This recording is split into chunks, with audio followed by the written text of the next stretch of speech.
Praise the lord. యాత్రికుని ప్రయాణము John Bunyan మొదటి భాగము.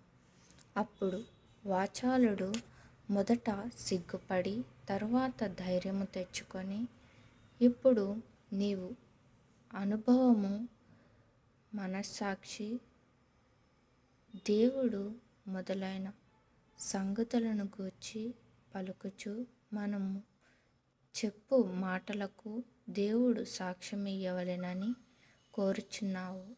ఇట్టి సంభాషణ జరుగునని నేను అనుకొనలేదు. అట్టి ప్రశ్నలకు జవాబిచ్చుటకు నాకు మనస్సు లేదు.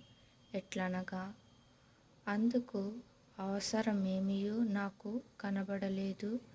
నీవు ఎలాగైనను విమర్శ చేయుటకు అధికారము తెచ్చుకొన్నావేమో. ఒకవేళ నీవు తెచ్చుకొన్నప్పటికీ నీవు నన్ను విమర్శించి తీర్పు చేయుటకు నేను ఒప్పుకొననవసరము లేదు. అయితే నీవు నాకు అట్టి ప్రశ్నలు వేయనేలా దయచేసి నీవు చెప్పగోరుచున్నాను.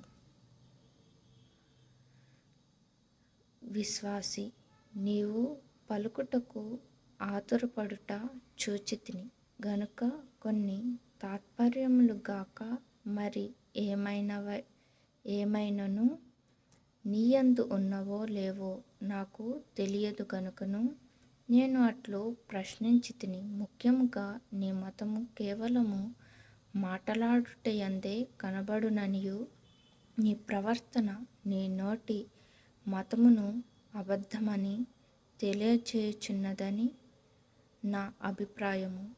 నీవు క్రైస్తవులలో భక్తి లేని నీ క్రియల వలన, మాటల వలన నిజమైన మతమునకు హాని తెచ్చుచున్నావనియు, ఇంతకు మునుపు నీ దుష్ప్రవర్తన వలన కొందరు ఆటంకపరచబడి ఉన్నారనియు, మరి ఎక్కువ మంది వాటి వలన నాశనము పొందుదురనియు నాకు భయమున్నది.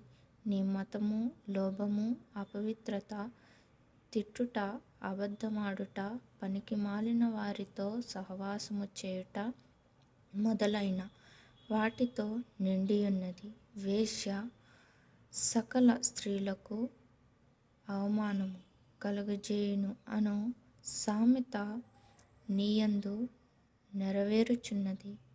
ఎందుకనగా నీవు మతము గల వారికందరికిని అవమానము కలుగజేయుచున్నావు.